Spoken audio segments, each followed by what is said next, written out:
is arguing that the reality is merely an a priori adjunctive non-naturalistic ethics, chance by the categorical imperative is holding that ontologically exists only in imagination, and Marx is taking us offside. But Confucius asks them with the final whistle, it's all over. Germany, having trounced England's famous midfield trio, Bentham Loganovs in the semi-final, have been beaten by the odd goal. And let's see it again. There it is. Socrates heads in and Leibniz doesn't have a chance. And just look at those delighted Greeks.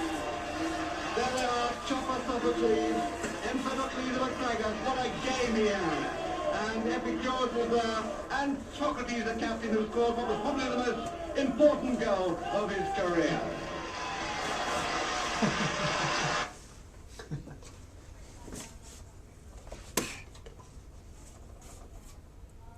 So that's the Monty Python, of course. So I'll start. I'm Bill Jamison. Obviously, I'm not Katie. Sorry about that. If you signed up for Katie because you heard how beautiful and charming she was, I'll try to be as beautiful as possible. Sorry about the charming, though. I think I find it easier to be beautiful than charming. It's probably no, but Katie's not going to be doing the course. She opted out. Her full-time job is keeping her too busy, so they asked me last week if I would do it too. So I'm here, and I'm Bill, and you can call me anything you like except late for dinner. That's a joke too. Sorry, I tell jokes. Don't apologize for that. Keep them coming. Okay, good. We're in good shape then. So I don't give out a paper copy of the syllabi. I haven't for years. But I have them posted on the web, and if you go to Blackboard, they should have me there now as the instructor, etc. And so I've already posted the syllabus there, but you don't have to go to Blackboard. I hate Blackboard. It's a pain in the butt. So the only thing I use it for is occasionally to email the whole class, hey, they closed the roads, no class this evening or something. So update your email address in Blackboard and so on. Okay, and email is important. We'll be using that for test 1 and test 4. The middle 2 tests, test 2 and test 3, will be in class. But I'll also ask quiz questions each class. 2, in fact, because we're actually meeting for a double session, right? So I'll usually ask you 2, one for the first half, one for the second half. But so you could go to my web page directly. Notice, if you've not already seen the address, it's just my name, .uaa.alaska.edu. My middle initial, Stephen. And my name, notice, is not the same as the whiskey. And that's because my ancestors were dumber than the other ones. That's the only reason, I'm sure. Probably should have been E or IE or something of that sort. But so for my main webpage, you could visit, of course, the main UAA site if you'd like to do that. I'm also in the middle college school here, so if you're familiar with it, we've got for now I guess this is our 3rd or 4th year, we've had a joint program with the Matsu high schools where they have seniors and juniors taking college courses as well as high school courses here in this building. And we've already had multiple years now of graduates that have graduated with their high school diploma and an associate's degree, or multiple college credits already, leading them towards their college career. So that's worked out pretty well. Plus Matsu, the school district, pays for their college and their books. So if you're from that area and you have children, there's an opportunity for you. Puzzles me why we don't have everyone here. I mean, it's free college. Who the heck would give that up? So I have a link to that if you're interested. I'm in the Department of Philosophy at the College of Arts and Sciences, and I have a link to that, and our colleagues are all really, they're geniuses. I'm just kind of like ancient. I've been around. I retired from the Army in '94, and I've been teaching here ever since. So So but they actually fire me every year. I'm a term. For 21 years I've been a term. So I get hired and then fired. And so I'm absolutely clear on why they keep hiring me, and that's because students keep saying they like me.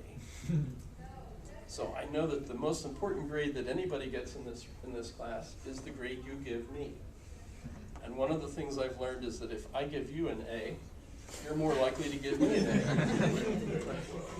It works out really well. You know, A's for you, A for me. I get to keep teaching here. My wife gets all the money, you know, which is, that's great, right?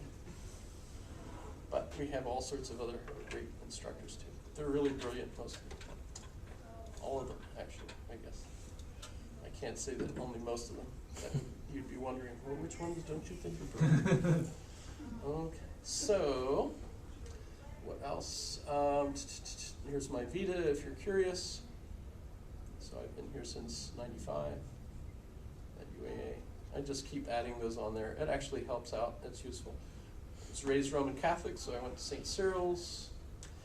Oh, my goodness, you know, I thought St. Cyril's, he must have been a wonderful guy, you know, that called him a saint. He built a school with his name and everything. And years ago, I discovered that St. Cyril was the bishop of Alexandria that allowed the populace to skin Hypatia alive and kill her by leaving her in the sun because she was a philosopher. So I'm like, oh, so embarrassed now. Bonner High School, Westchester, that's my alma mater. And I was in the Army. I was a Russian, German, and French linguist. So I was in MI, military intelligence. Is that okay? Trouble with it. I worked at the NSA for 4.5 years. Berlin for 3 years. In fact, I love showing people what Berlin looks like. So.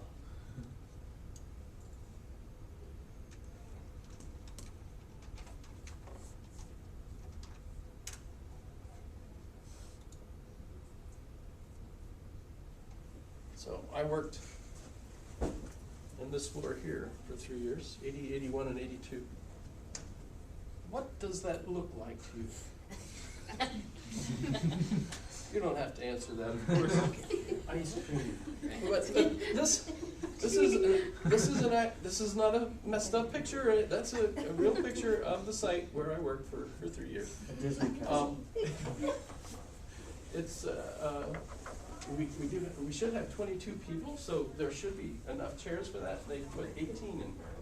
But so grab a chair and there's one over there. Sorry for being Oh, completely expected, by the way. It's because of the weather and first night. Where are we? Some people are looking for me down in South Anchorage, I'm sure. This is on Teufelsberg, which is Devil's Mountain. Teufelsberg. It's funny, that's where they put the Americans on Devil Mountain. Well, this was actually rubble from World War II, where they just piled it up to get rid of it, and it's high enough now that they have a ski resort, you know, at the top, and so it's the highest place in that whole area. And this was, of course, at the time we were surrounded by the Berlin Wall. We had, you know, the communist zone all around us. So every morning the communists would wake up to see that from the Americans. So of course, you know, Americans have a sense of humor. Okay. So that's I think it's okay to show you all that weird stuff to explain why I'm so weird. You know, I had some weird experiences. So this is me. So that's my Vita. I'm a member of Amazon Vine. I don't know how I got it, but so they keep sending me free stuff, and all I have to do is say, "Oh, this was good. I liked it." Actually, I haven't been able to figure out how to make those work. That's okay. And, you know, so yeah, this thing too. I've got that. I plugged it in, added the software. Nothing happened. I don't get it. So they sent me this. You know what? Amazing. 10 out of 10. I cannot figure, I have to paint cars to use that. And, I'm not really planning on painting any of my cars. When my cars get a scratch, I sell it, get a new one. So, but mostly I read books, so I'm in, they sent me these, the only trouble is they're small. But notice, I said, this is the best brand, the best style for me anyway, and the best price. Notice I did not say that they fit. I did not say that anywhere.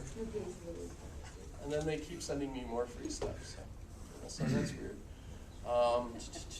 Every syllabus is supposed to have a bibliography. I don't have individual bibliographies. These are books you're supposed to be interested in reading to go along with the course. That's the idea of it. Students used to apparently read years ago. I don't. So that's why that's a requirement. But I just have the one bibliography, and so on. I'm a member of Facebook.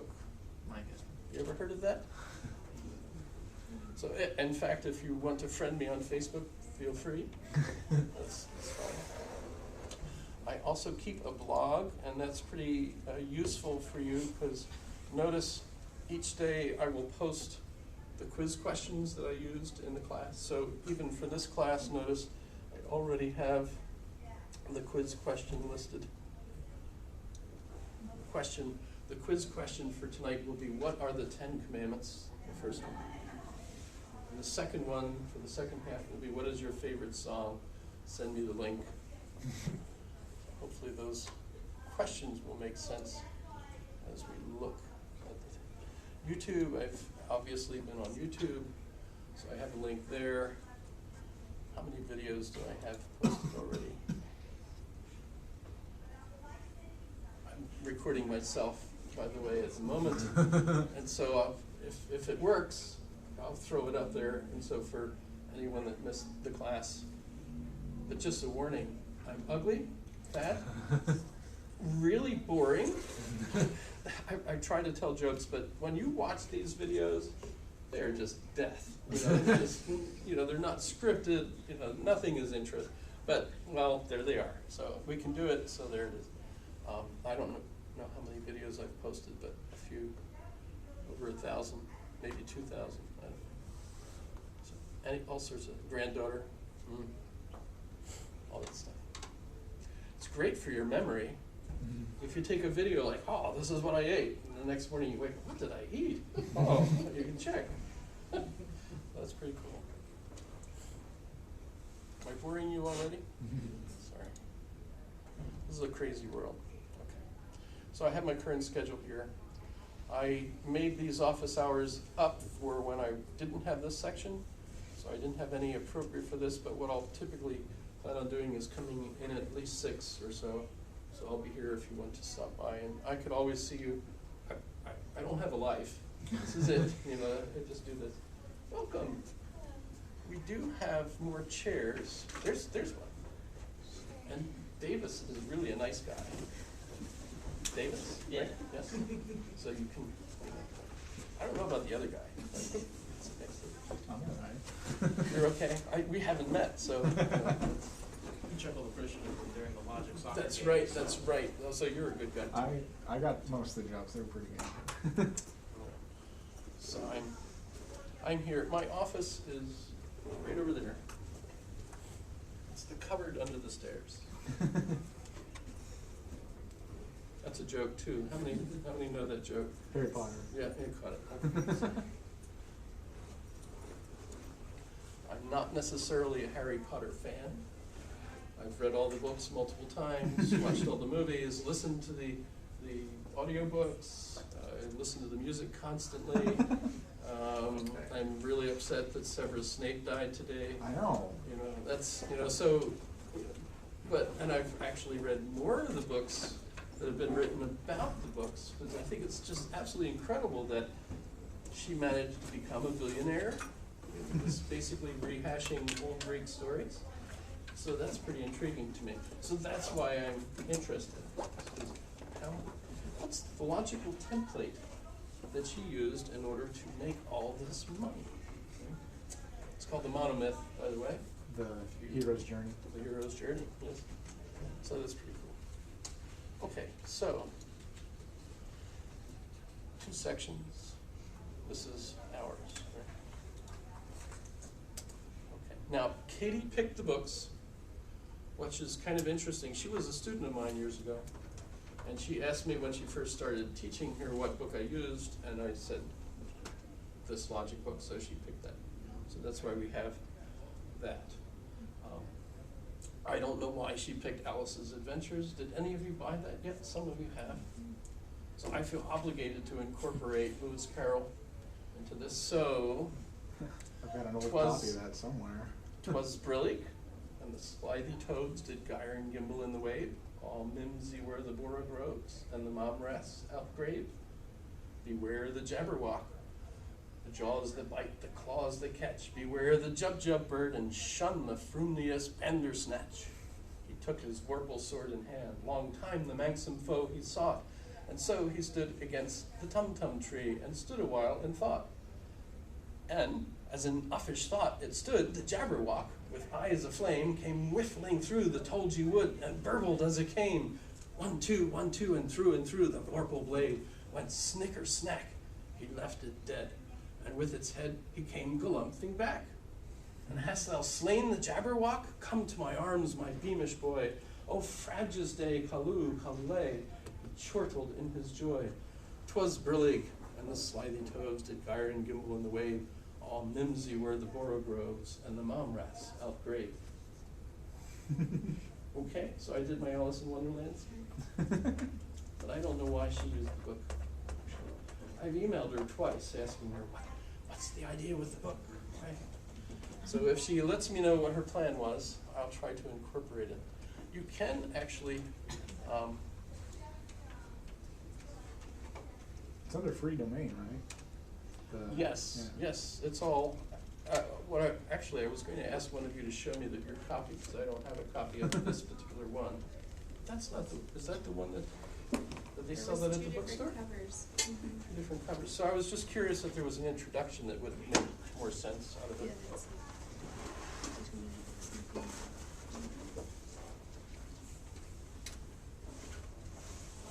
Let me play this. And now, ladies and gentlemen, one of Lewis Carroll's most beloved poems. Make this a good intro, Chief. This scene needs all the help it can get. At least you're in the scene so you know what it is. Have you seen the scene? Even when you know what it is, you don't know what it is. Ladies and gentlemen, Jabberwocky.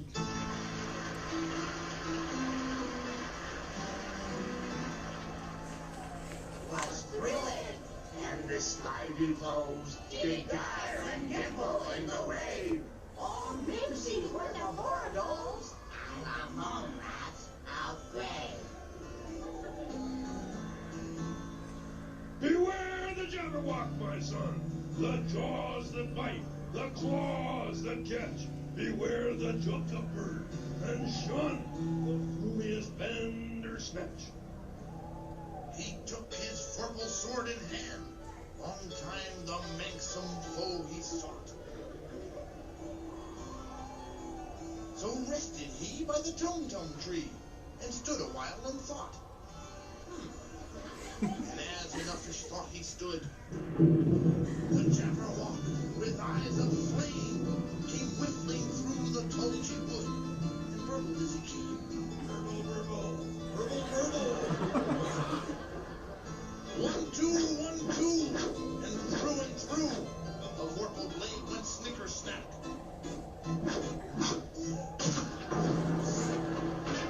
Lifted dead, and with its head, he went galumphing back. Lumph, lumph, lumph, lumph, lumph, lumph. Ah, and hast thou slain the Jabberwock? Come to my arms, my beamish boy. Oh, Never hug a kid with a sword Calloo, like that. He chortled in his joy. 'Twas brillig, and the slithy toves did gyre and gimble in the wave. All mimsy were the borough groves, and the momraths outgrave.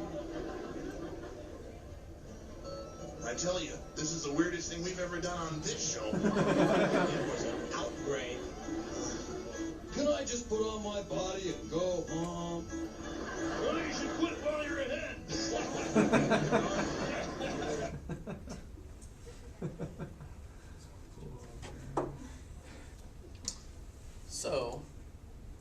That's a much better, now you have a visual association And now, ladies and gentlemen, one of you. instead of just my oral presentation. Although when you're listening to someone speak, do you visualize what they're talking about?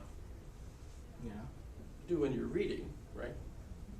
So for example, I mean, our visual cortex is the largest part of our brain, from what I understand.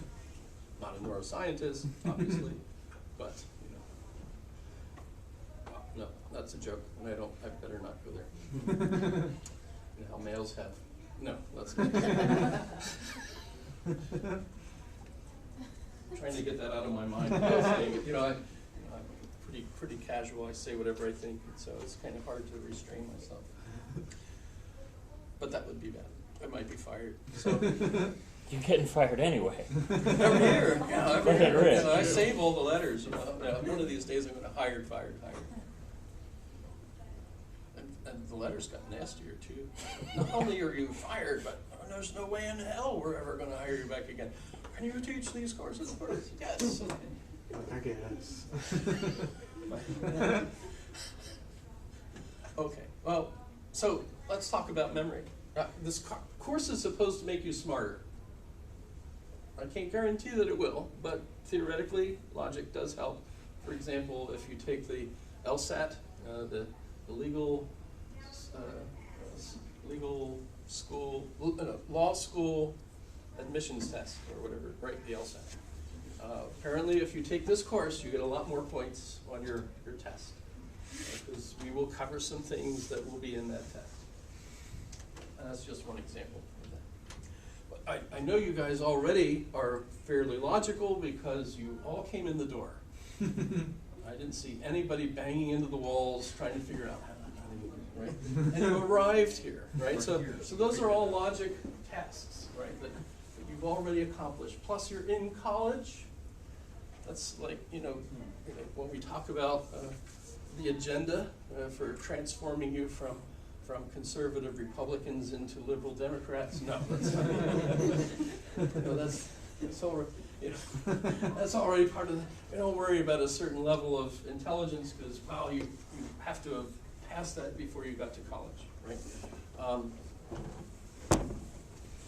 But so talking about our memory, it's pretty obvious that the largest part of our brain is a recording of all the visual stimuli that we see. And so we remember that stuff. How many of you have seen The Lion King? Everyone? Just about? Okay, so how did you seen it? In theater and You have children? How many times have they seen it? That many. Okay. So they've memorized it already. So how does Mufasa die? Tell me how Mufasa died.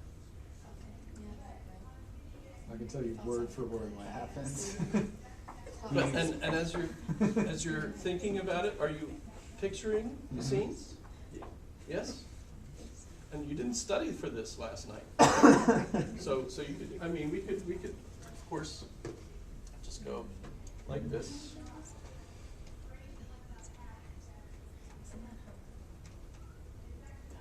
did it make you cry? No one. Yeah. The shaking. Bandy next. Yeah, let's watch Bandy. How about the Fox and the Hound?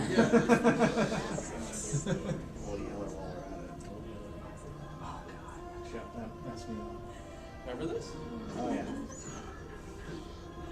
So you recorded it. You know this basically by heart without studying it.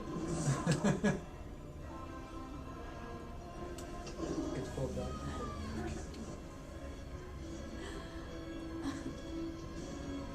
I love the eyes. I can tell you how much animation that took too. Animation has come a long way just since this. It took them to make Snow White and the Seven Dwarfs, I think, 6 or 8 years to make. Halfway through, they ran out of money. It was a miracle it was made. Help me! Best quote.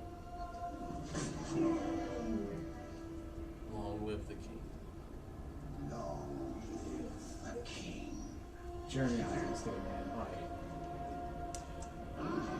Brings up an interesting question. Is Jeremy Irons gay?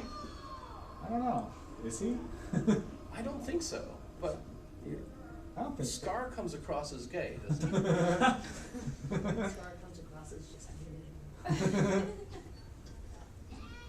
I mean, I'm not taking a position on that, but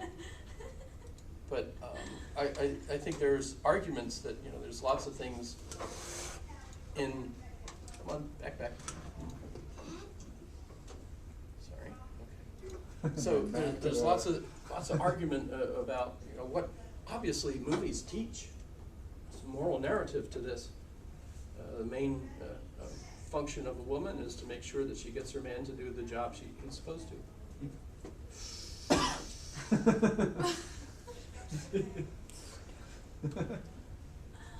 I'm not taking sides. I'm just saying, you know, that's, you know, what else is Nala supposed, you know, what's Nala's role there?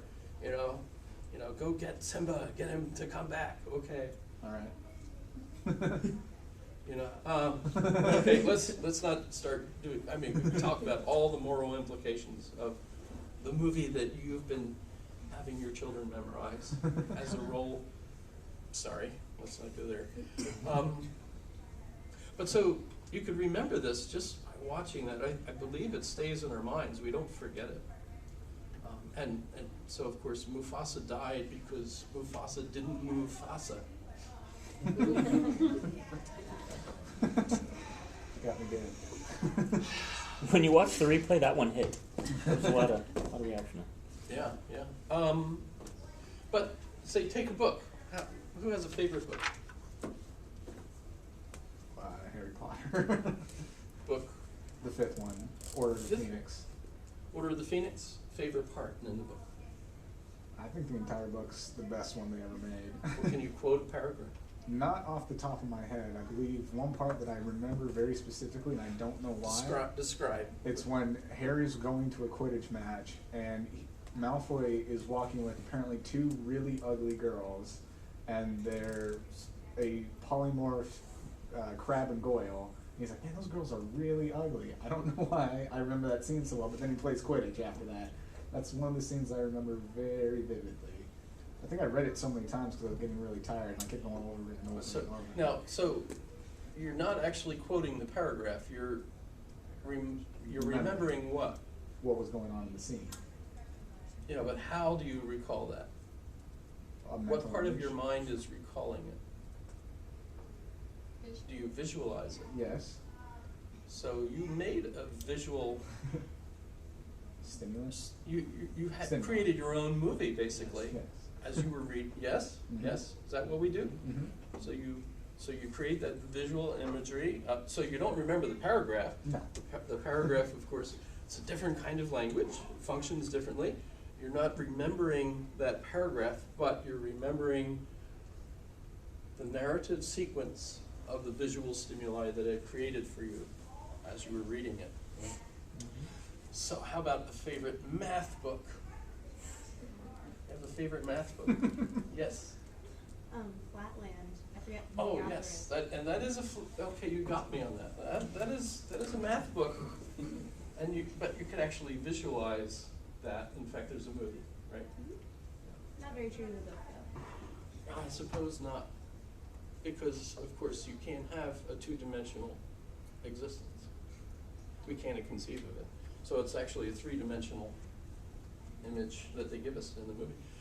But what I meant was something that was a little bit more like technical writing. Oh, like Wolfson's calculus book, page 314? No. Just kidding. Yeah, but that's what I'm talking about, because of course an awful lot of our education is based on these kinds of textbooks, which you read them, you flashcards maybe to pass the book test. There's no imagination in it.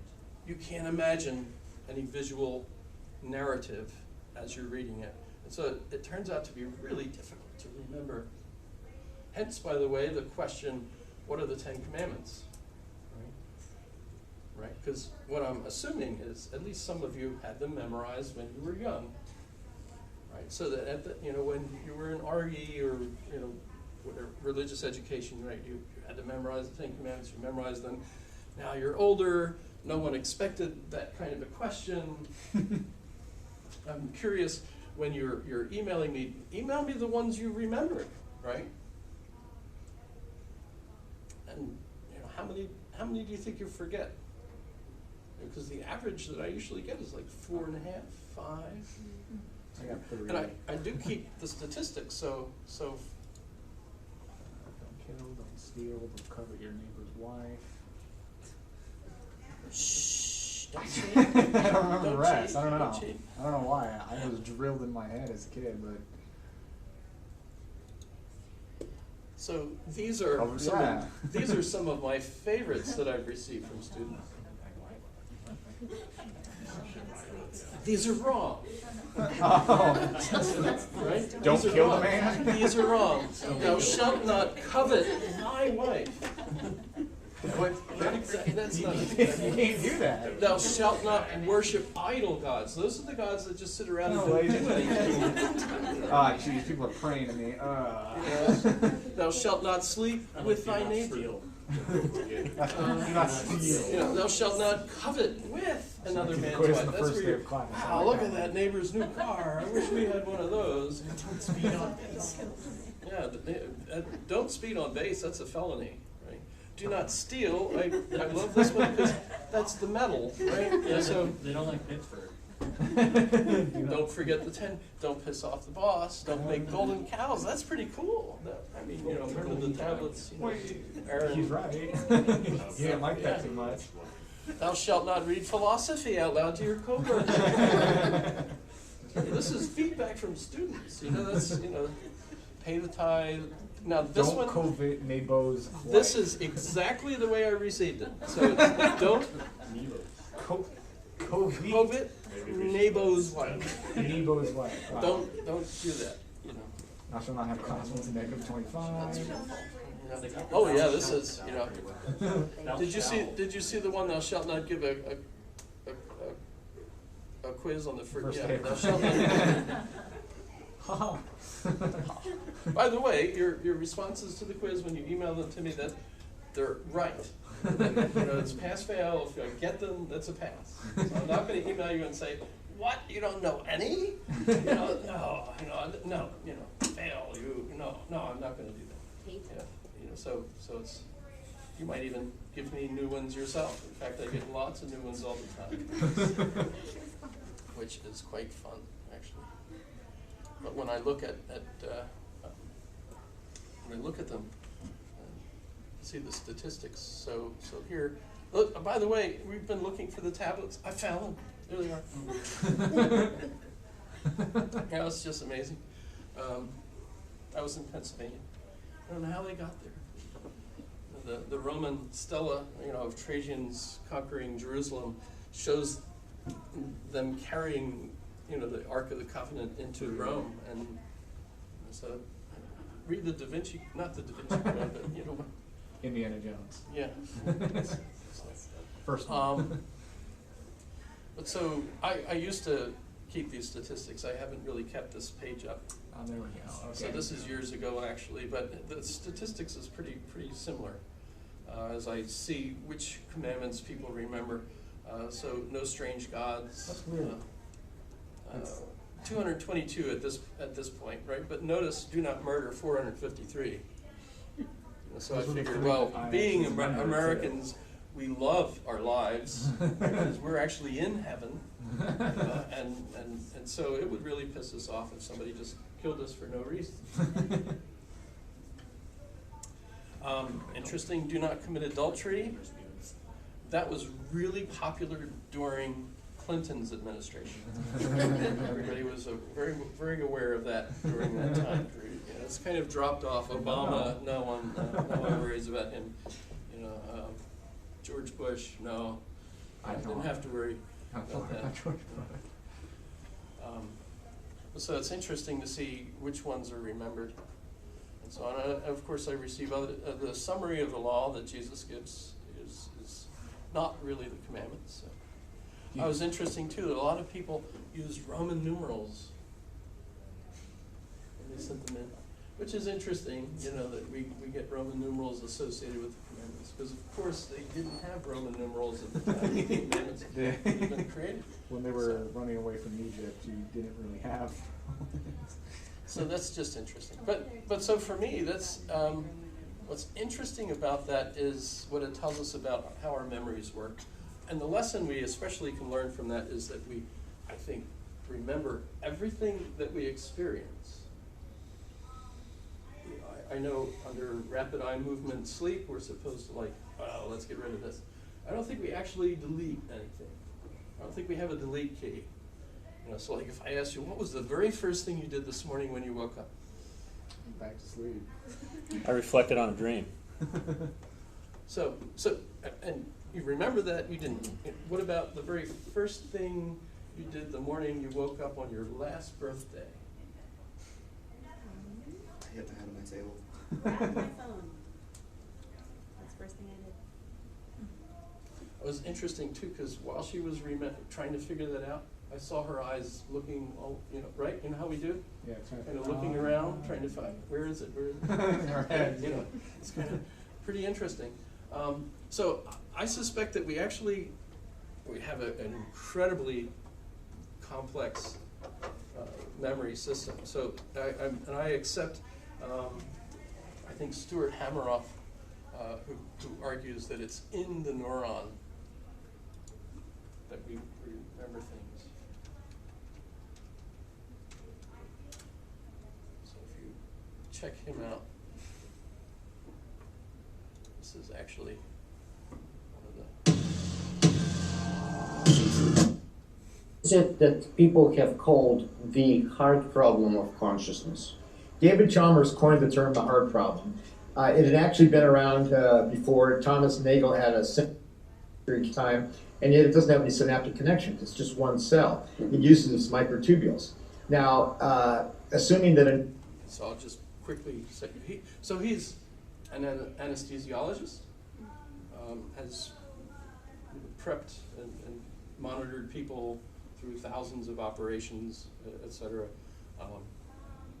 And so he puts them to sleep, monitors their consciousness, their brain, right, while they're having the surgery, and brings them out of it and so on. And so he's had many experiences with people coming out and knowing stuff about what was going on in the rooms around them, even though he knew that they were unconscious at the time, right? You know, so, ooh, you know, so how do we explain these kind of events and ESP and things of that sort? He argues that we have like a cloud of consciousness around us. It's interesting, the halos of the medieval artist were basically an attempt to depict that kind of thing. And if you have someone that has synesthesia that you know, they can actually see. My wife does this. It's really unnerving because like we go to the symphony orchestra, the one violinist comes out, oh, he's gray. Oh, what does that mean? He's going to die soon. Next symphony, he wasn't there. He had died. You're like, oh, geez, that's really scary. You know, you do not divorce a woman like that, right? You know, that's, you know, so 43 years you've been married, you know.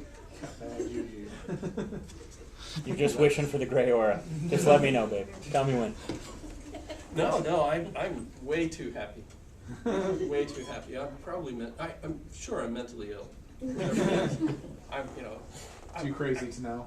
I remember when I was stationed at Fort Rich, the one exercise, we were in the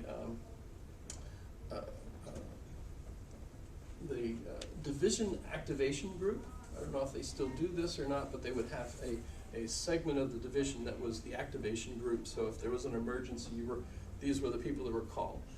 And so they would test us every so often. So the one day, unexpectedly, they called us real early. We had to show up. We had to do all these different tests, you know, to prove that we were ready, et cetera.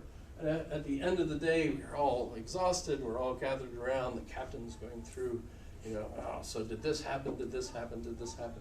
Well, none of the training that we were planning on doing happened because everything was taken by the DAG, right? So at one point he said, did this happen? Well, we had all the trucks ready, but the DAG nabbed it. I just thought it was beautiful, but they were all like, the next morning at formation, they gave me an award for a smelly fish humor. There's like, I still have it. I say that's one of my, medals. Oh, but I've got my smelly fish award. But so Stuart Hameroff is in Santa Fe. His specialty is obviously anesthesia, but he's a neuroscientist. He's studying the brain, and he is also connected with Roger Penrose, who's one of the professors at Cambridge, co-author with Stephen Hawking on several books and so on. So, and what their main argument is that the seat of memory and perhaps consciousness is in the neuron itself. So a lot of scientists argue that it's the network that's working. Their argument is that it's actually lower, it's in the neuron itself. So that's pretty darn interesting, for me at least. Maybe not everybody, but. So if that's true, we've got an incredible amount of things we could remember. I suspect we remember everything. But how do we, so if we're going through the commandments, and one of the ones you forgot was honor, mom and dad, or something, or keep the Sabbath. A lot of people forget keep the Sabbath, right? Because we're 24/7. Every day here, our consumer culture, you can't take off. What the heck, You've gotta make that dollar, right?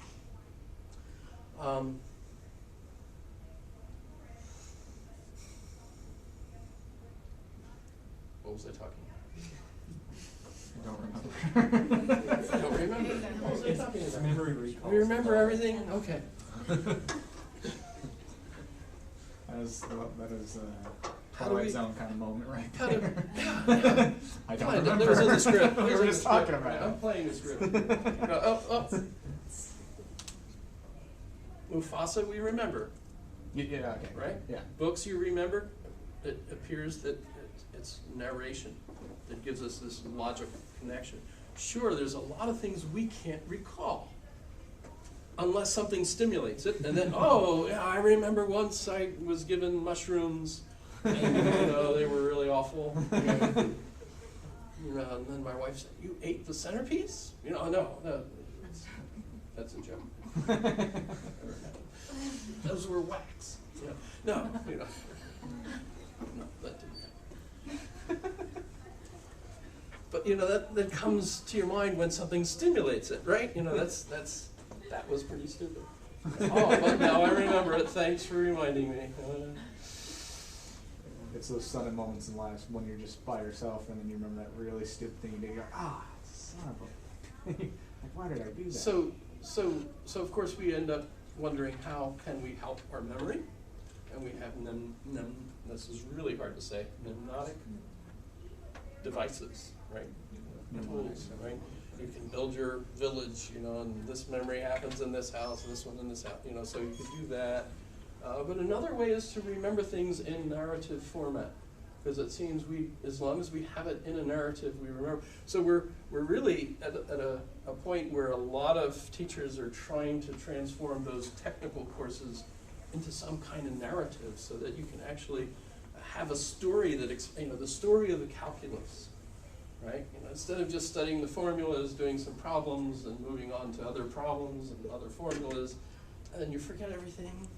Well, if you had a story that explained, so they had this problem, and they needed, somehow to figure out how the functions of these sets were in relation to other sets. What's the probability of these sets occurring as opposed to these sets under these conditions, et cetera. So they had to come up with a formula to do this, and Leibniz was over here working in Germany, Newton's over here, et cetera, right? So you could study the calculus wars, and you could actually see the development of all of this stuff. So instead of studying calculus as a math course, you're studying it more as a history course. Would that work? Would that help?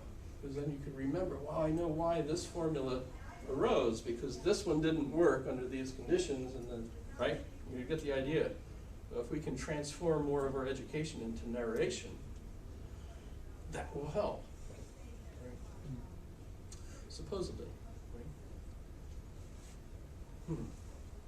Otherwise, we keep using flashcards. Right? Had tons of those. Russian, German, French. By the way, German, pretty easy once you realize that German is English with a German accent. You're home free. Yeah. French, we've got 10,000 shared words. In fact, the problem I have is English a language? Not really. It's kind of an amalgamation of other languages, really. Amalgamation. Amalgamation. That's Greek, isn't it? It's just like night, or like night, K-N-I-G-H-T. It's actually supposed to be said as kneet, but we say it as night. Well, that's why, like in German, my knee is actually my middle knee, and my ankle is my lower knee, which explains why this is my high knee. I haven't heard that one before. That's pretty good. I'm kidding, by the way. I just made that up. Tough crowd. No, it goes over. Some of them didn't get it. That's okay. I'm actually already trying to engage you talking about the nature of logic. Logic itself is a puzzle. How many of you would like to get an A for the course? Remember, I already discussed this. This is practically gratis, just so that you know how that works. You actually have to do stuff. Sorry about that. You know how this is a wall. That's pretty dumb. So I would have to raise the screen in order to use the board. Shoot. How many of you have seen, well, let me do it this way.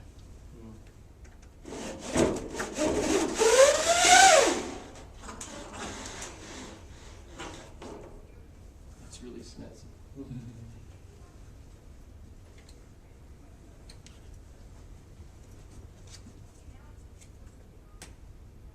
I know it's primitive, but it still works. It's pretty. A bell curve. All heard about the bell curve. The book too. There's a book. Ever read the book by Herrnstein and Murray? Oof. Oh, interesting. So, used to be that the really excellent students would get A's. Those that overachieved, but not as much, of course, as these, could get B's. But the average was C. That was the average grade. So most people got a C. Right? Then, of course, you have some D's and some F's. Right? That was the way grading was meant to be. Right?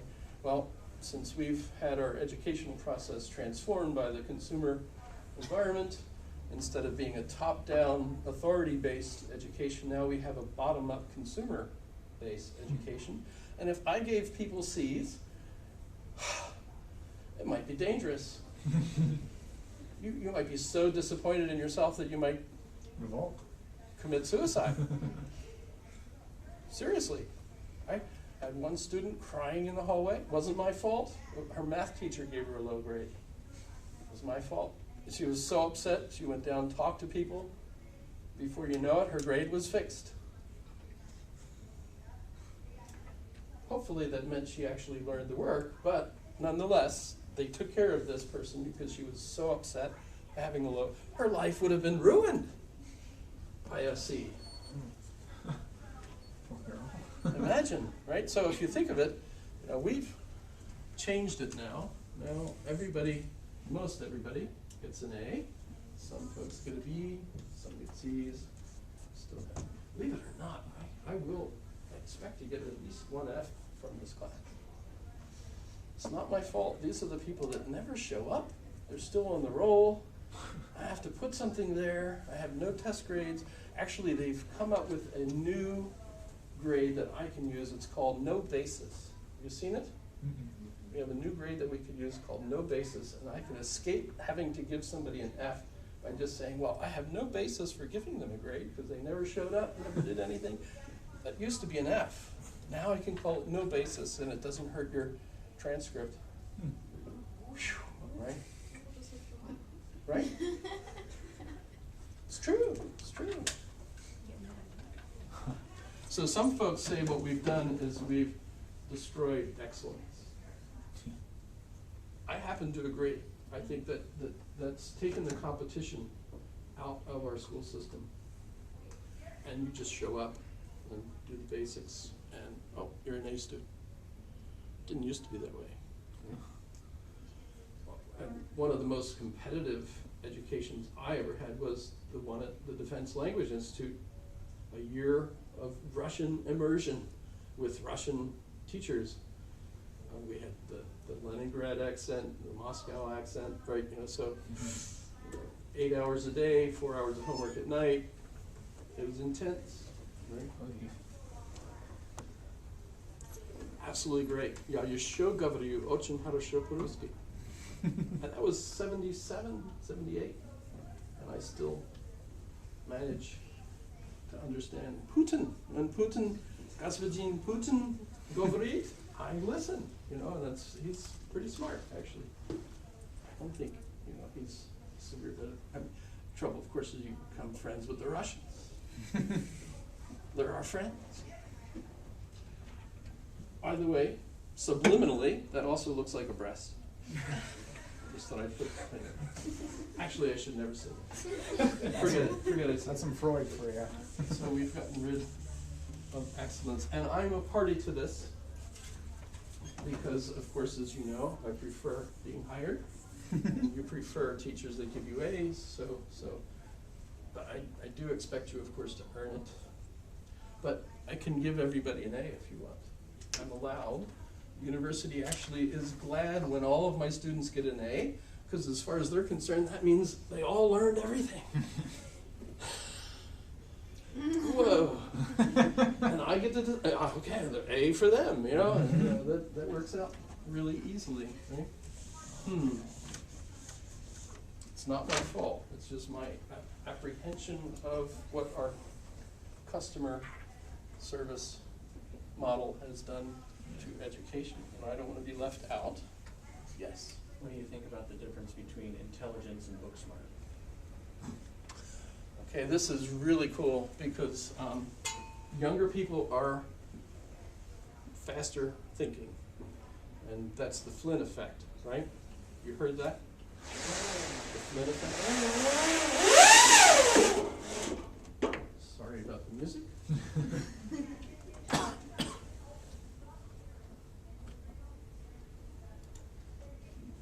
I'm guessing it means as we get older, things are going to be progressing faster, so people are learning quicker.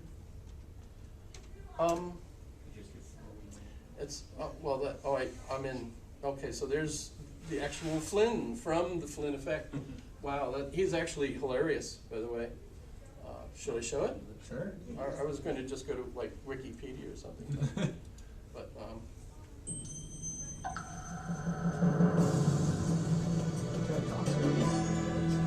yeah, Teds are great. Much better than me. We're going to take a quick voyage over the cognitive history of the 20th century, because during that century our minds have altered dramatically. As you all know, the cars that people drove in 1900 have altered because the roads are better and because of technology. And our minds have altered too. We've gone from people who confronted a concrete world and analyzed that world primarily in terms of how much it would benefit them, to people who confront a very complex world. And it's a world where we've had to develop new mental habits, new habits of mind. And these include things like clothing that concrete world with classification, introducing abstractions that we try to make logically consistent, and also taking the hypothetical seriously, that is, wondering about what might have been rather than what is. Now, this dramatic change was drawn to my attention through massive IQ gains over time. And these have been truly massive. That is, we don't just get a few more questions right on IQ tests. we got far more questions right on IQ tests than each succeeding generation back to the time that they were invented. Indeed, if you score the people a century ago against modern norms, they would have an average IQ of 70. If you score us against their norms, we would have an average IQ of 130. Now, this has raised all sorts of questions. Were our immediate ancestors on the verge of mental retardation? Because 70 is normally the score for mental retardation. Or are we on the verge of all being gifted? Because 130 is the cutting line for giftedness. Now, I'm going to try and argue for a third alternative that's much more illuminating than either of those. And to put this into perspective, let's imagine that a Martian came down to Earth and found a ruined civilization. And this Martian was an archaeologist, and they found scores, target scores, that people had used for shooting.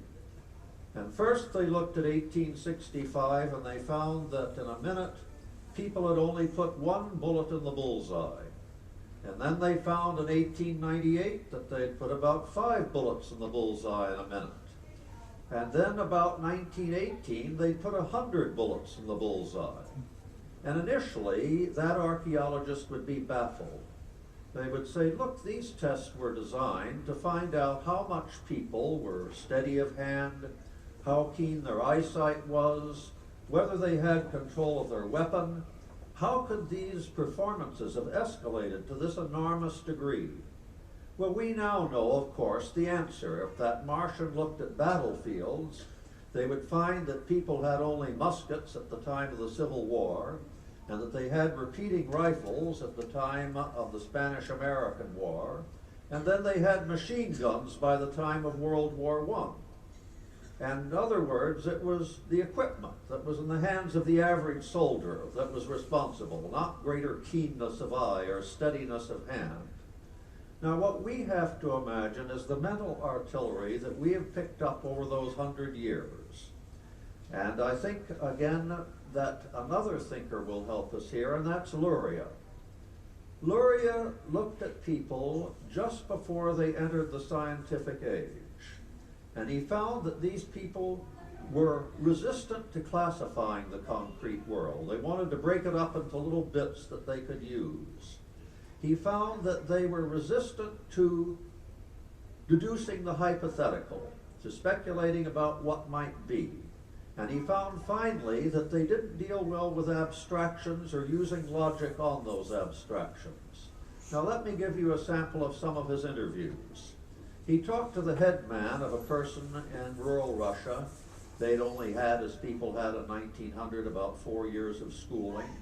And he asked that particular person, what do crows and fish have in common? And the fellow said, absolutely nothing. You know, I can eat a fish, I can't eat a crow.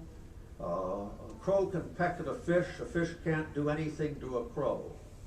And the Luria said, but aren't they both animals? And he said, of course not. One's a fish, you know, the other is a bird. And he was interested effectively in what he could do with those concrete objects. And then Luria went to another person, and he said to them, there are no camels in Germany. Hamburg is a city in Germany. Are there camels in Hamburg? And the fellow said, well, if it's large enough, there ought to be camels there. And Luria said, but what do my words imply? And he said, well, maybe it's a small village and there's no room for camels. In other words, he was unwilling to treat this as anything but a concrete problem. And he was used to camels being in villages, and he was quite unable to use the hypothetical, to ask himself, what if there were no camels in Germany? A third interview was conducted with someone about the North Pole. And Luria said, at the North Pole there is always snow. Wherever there is always snow, the bears are white.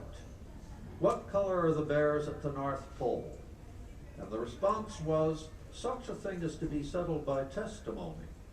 If a wise person came from the North Pole and told me the bears were white, I might believe him. But every bear that I've seen is a brown bear.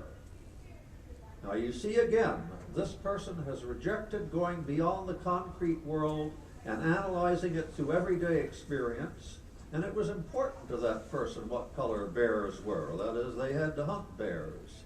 They weren't willing to engage in this. One of them said to Luria, how can we solve things that aren't real problems?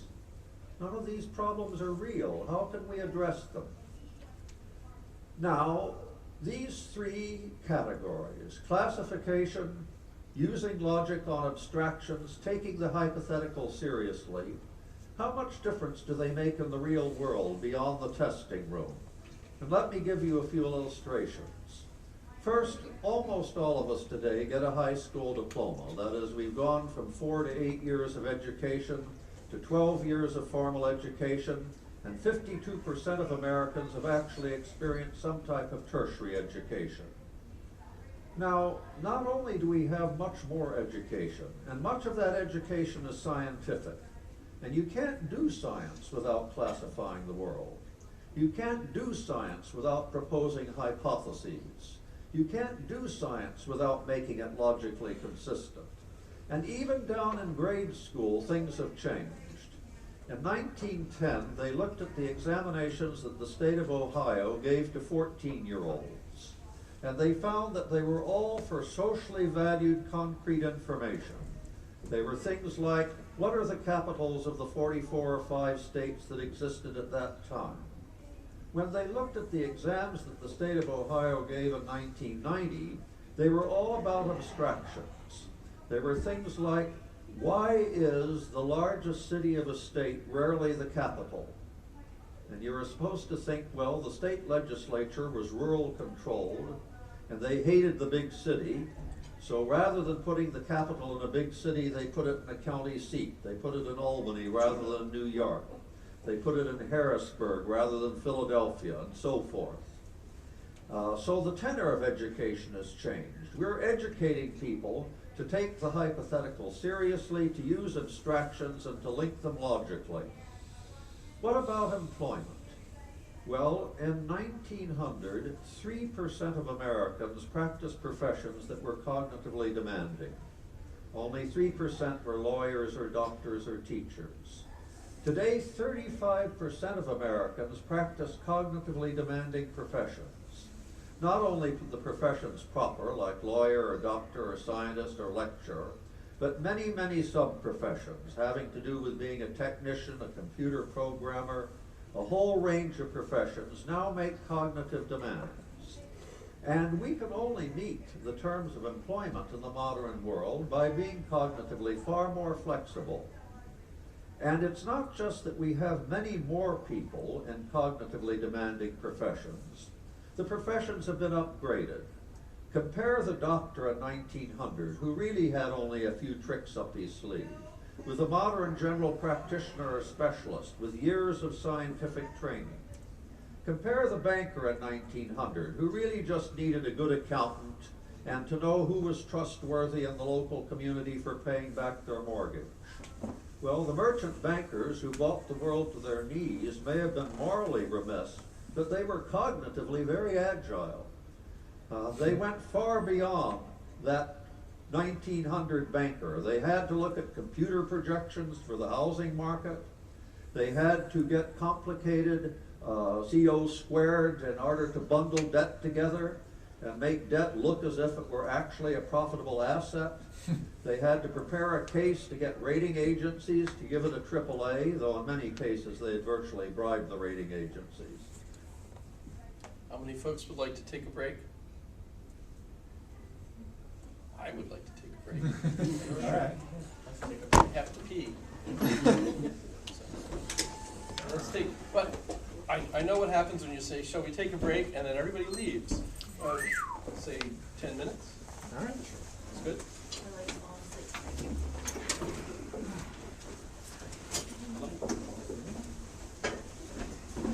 I want to finish answering your question too, because this is part of it. But I have my own take on this once you finish.